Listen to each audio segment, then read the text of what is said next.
the recruitment officer.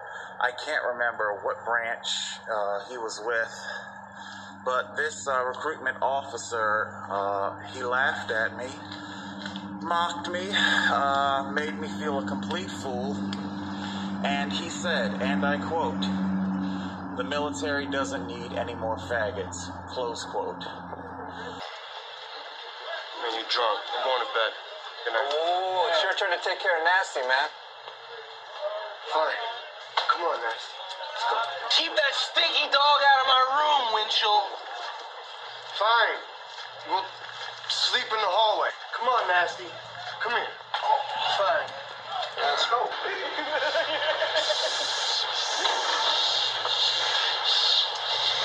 Happy Independence Day. Sir.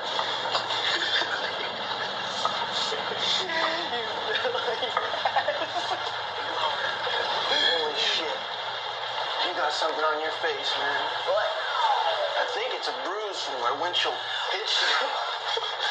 Fuck off, man. That faggot kicked your ass. No, he didn't.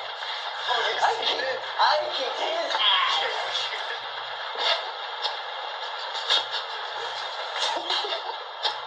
You go crazy, Smollett. Straight. Oh, God, these stairs.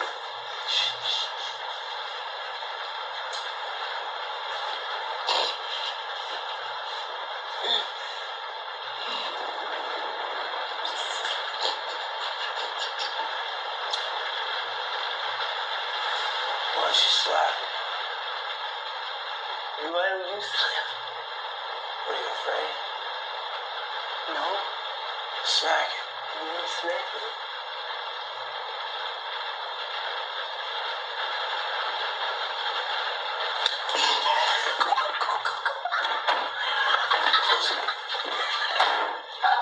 You want some ramen noodles? No, I'm fine, man. You hit me?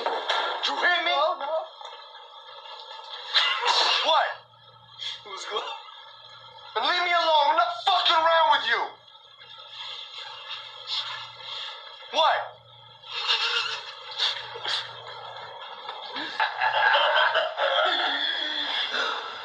You know, we should fuck him up. Never show you this badge. This right here is an authentic, autographed Louisville Slugger. I boosted it from a store in Lincoln before I enlisted. Yeah. I had a bat just like this. Exactly. We killed some skunks with it. And man, it stunk so bad we had to burn it. Shut the fuck up, you moron.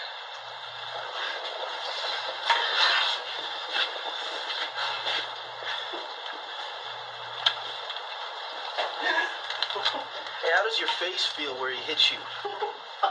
Fuck you, alright? I mean, does it hurt? Because it looked like it would hurt. Fuck you. You should go out there and fuck him up. Yeah, you know, I ought to. I really should. Go for it. Alright. Alright. Okay.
did it. I did it.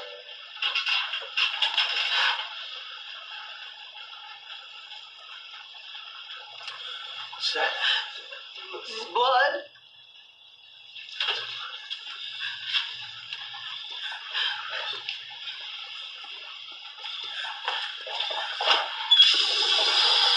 It's a funny color. Yeah? You should go look at him. Okay.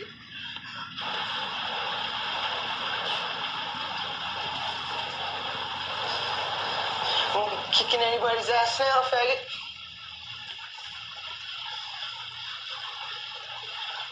Is he dead?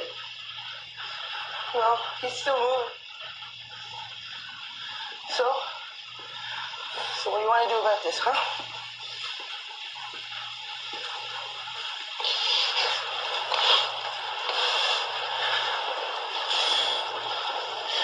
What did you do?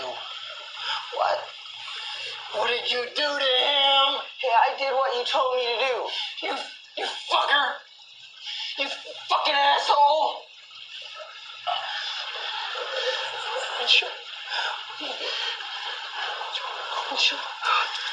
She'll get up. Just because on the letter it had a stick figure hanging from a tree with a gun pointing towards it, with the words that said, Smollett, Jussie, you will die, black. There was no address, but the return address said in big red, like caps, MAGA. Did I make that up too? And despite lack of video surveillance footage, Smollett hopes to rewrite the narrative about that night, saying he fought back against his attackers and reported the incident after his creative director called 911. He's supposed to be well-known requesting a report instead the noose was placed over the friend's neck. I want that video found so badly because for probably 4 reasons. Number 1, I want them to find the people that did it. Number 2, I want them to stop being able to say alleged attack. Number 3, I want them to see that I fought back. And I want a little gay boy who might watch this to see that I fought back. And it does not take anything away from people that are not able to do that. But I fought back. They ran off. I didn't. What do you say to a young gay man, a young gay person? To learn to fight. And I don't just mean like learn to fight. I mean, learn to fight. Learn to...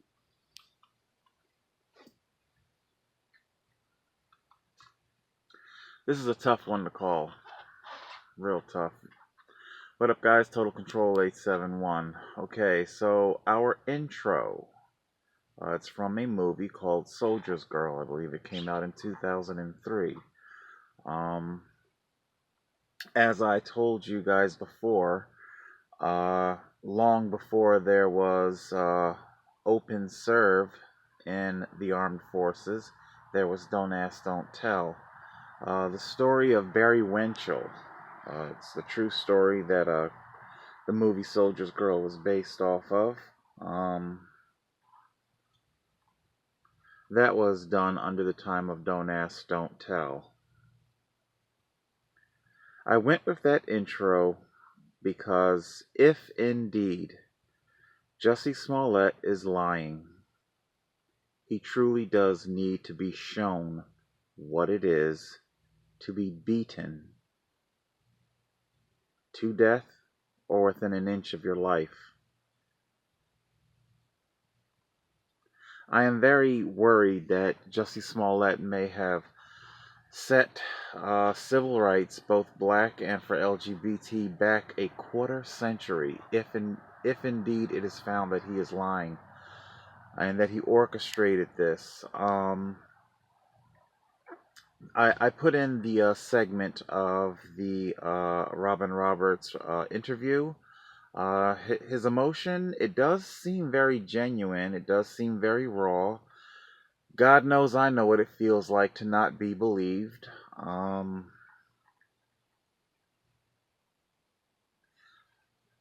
believe it's going to be the medical forensics that's going to determine the outcome of this case. I don't fault him for not turning over the phone. He didn't have to say that he had private pictures, videos, stuff like that in it. I clearly get that. I mean, not just simply It might not necessarily be just simply a collection of dick pics, but he could quite literally have contact numbers and conversations that would out a closeted celebrity, ruining their career. You know, I'm sure there are a slew of professional sports players, you know, because we hear about the NFL, the small handful that have come out of the closet, most of them after they've retired. They've all said that there's quite a few active gay men in the NFL. Anyway, so I understand. I don't fault Smollett for not turning over the phone. That isn't what makes me suspicious. In this interview, I'll post a link to it if you haven't seen it already. The Robin Roberts interview. There is some pictures. Originally, I thought that there was no rope burn around his neck whatsoever. If somebody gets a noose around your neck, and of course, who walks around with a noose looking to that's kind of strange.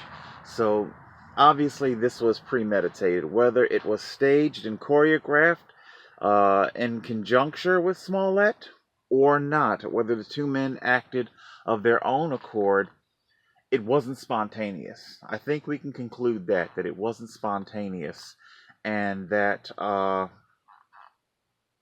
that this was definitely premeditated.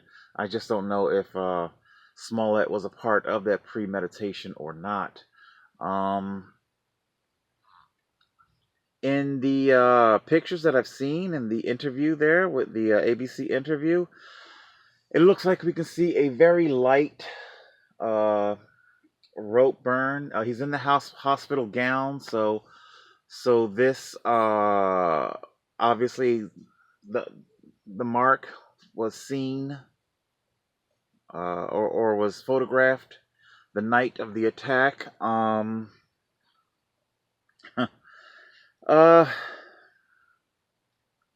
know, thank God for Law and Order, because or even Dexter. I've definitely collected a handful of medical forensics from their MEs over the many years, many decades. Nooses, a ligature mark is what it would be.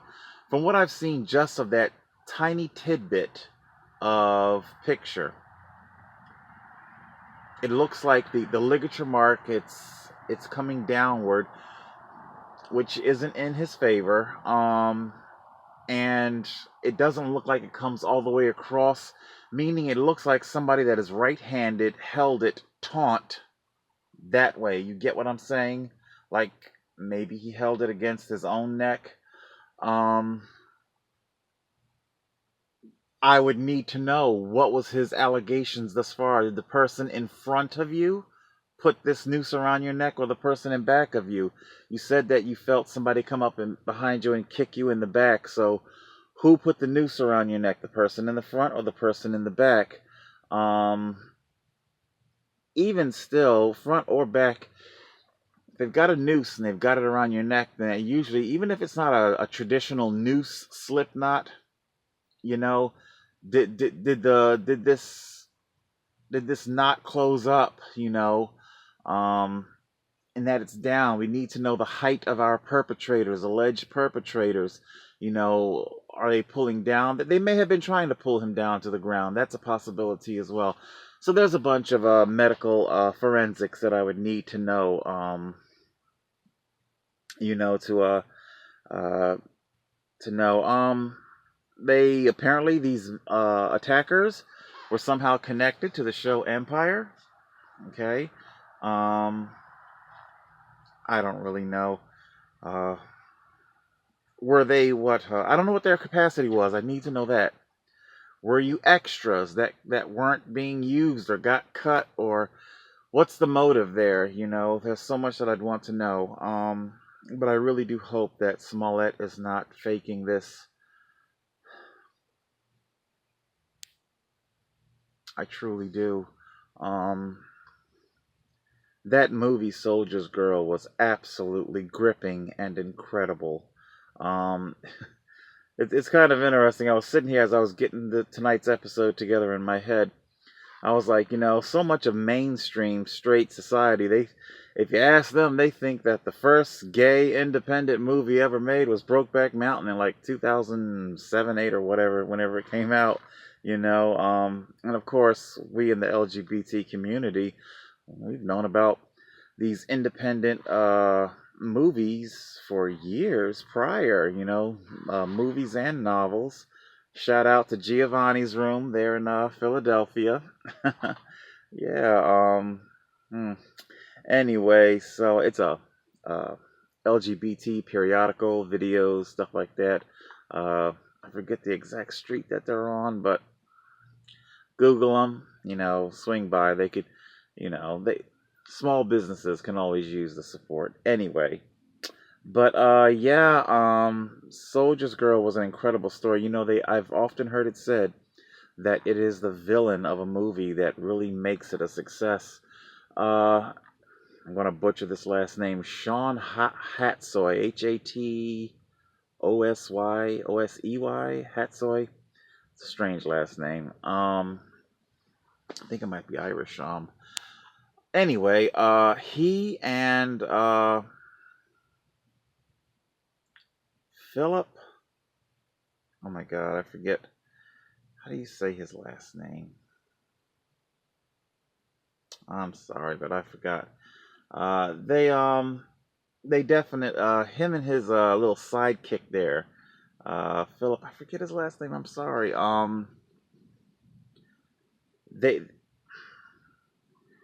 Their roles were very complicated. I believe it was Garrity.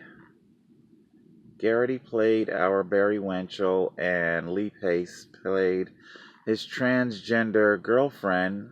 And like I said, it was indeed a true story. If I'm not mistaken, you can even find documentaries for the true accounting of it on YouTube. I'll see if maybe I can put that down below. But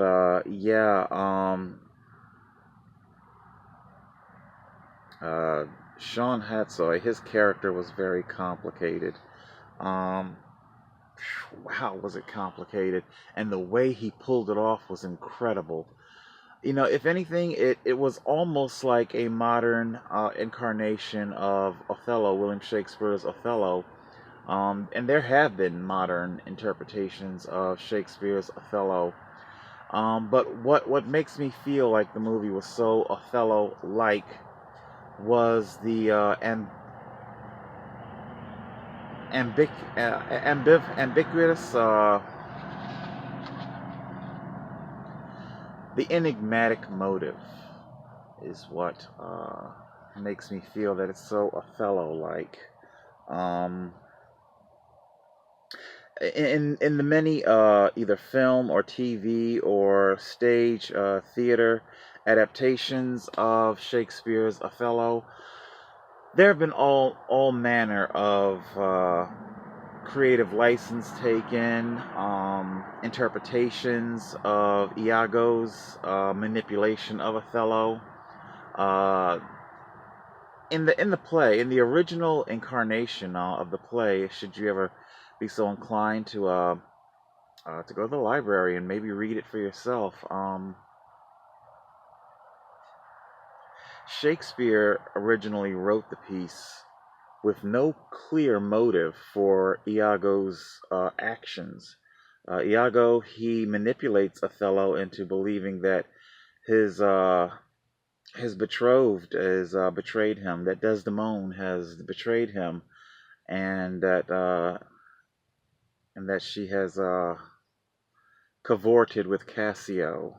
And in the first act of the play, there is a motive established for Iago, that Iago was passed over for promotion, but eventually Iago he wrought his treachery, and he got his rival demoted, and he ended up getting his promotion. So the final 3 acts of this play It's just simply Iago being what could more or less be called the devil's imp. You know, there's no clear motive as to why he did it. Maybe he felt betrayed by Othello for not having promoted him initially. But anyway, it is a definitely a very good read. You high school students out there, you're not going to get that kind of in-depth interpretation from your cliff notes. So anyway, but yes, the movie is incredible, and it shows what happens to the LGBT community all too often. And of course, who could forget the incomparable performance in Boys Don't Cry? Oh my God, that Hilary Swank, that was an Oscar-worthy performance. Don't even get me on my Oscar soapbox. It seems like the Oscars are now desperately trying to give their award. It's like they're trying to give the award away to all these garbage movies. It's like they missed. You missed it, okay? When all of the Oscar-worthy film was flowing freely in the stream, you missed it. You were so busy with your own issues and whatnot. So, but yes, Hilary Swank, she was incredible. But more to the point, Brandon Teena, his death, his very brutal rape and murder, that is what's incredible. That is the ultimate takeaway. The real life murder victims of these stories, they are what is to be remembered. We're very thankful of the actors and actresses that bring their stories to fruition, but I really do hope Smollett did not perpetrate a fraud. It will be absolutely devastating to the LGBT community. Absolutely devastating. All right. I think that's it. I just simply need to get more forensic information. I know the police are making a big stink and a big to-do over the phone records. I don't know. I suppose there would be conversations, go to this hardware store, buy the rope there, stuff like that. If that's there. The medical forensics are what I want to see, what I want to know. That's what's going to sway me either way. Let's see what kind of time I got here. 24. I got enough time. I'll tack on some presidential talk here. Of our hold on a second here. Change hands. Hand goes numb. Then I get fearful that I'm muffling a mic or something. Presidential talk. Of our diverse field of candidates, that's all I am hearing. Just a whole bunch of look at me, I'm a woman, I'm a Muslim, I'm gay, I'm a black this, black that. I'm not hearing any meat and potatoes, okay? I'm not hearing anything. Kamala Harris, she's definitely she's filling the stadiums, but that just simply tells me that you've got star power. That doesn't tell me that you're a president. Some of her behavior, it's the way she carries herself, it's not necessarily presidential. I could do a whole segment on that. Women, because I get they come off too hard. They get slapped with the penis envy, trying to be a man thing. They come off too soft and demure.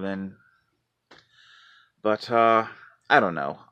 But the point is that I'm not hearing any meat and potatoes from anybody. Because right now, as it stands, should he choose to put his hat in the ring, I'm almost certain that I would vote for Joe Biden. If he runs. I get the whole age thing. Joe, I don't need you to do fucking bench presses, alright? How much strength do you need to pick up your fucking pen and sit at the resolution desk? Okay? Alright? Granted, I mean, we can't have somebody so goddamn frail when they go overseas to foreign nations that they, are withering, so that's all I would really, need our president's physical fitness to be. Right now, my vote is pointed in the direction of Joe Biden should he choose to run. Otherwise, it's all just a whole bunch of confectionery fluff from the candidates thus far. I'm not seeing anything of sustenance. And I'm sorry, you're never going to secure my vote by harping and bitching about Donald Trump. It's not going to happen. Alright, guys, that's it. I am sorry. I know it's another episode from a dimly lit nighttime tent. I am still struggling with a lot of depression, and I will do the best that I can to get you guys some new and different content outside the tent. I got some cycling footage. I have a cycling incident. Unfortunately, GoPro has sabotaged the Hero 4 GoPros. Their app no longer is fully compatible with the camera. I can no longer trim footage, and they're doing this deliberately because they're trying to force you away from your camera and buy another new camera. I'll do a whole rant on that later on. It's just more evidence of how today's industry, they are telling you what to buy and how to consume. It's all fucked up. All right, that's it. Total Control 871.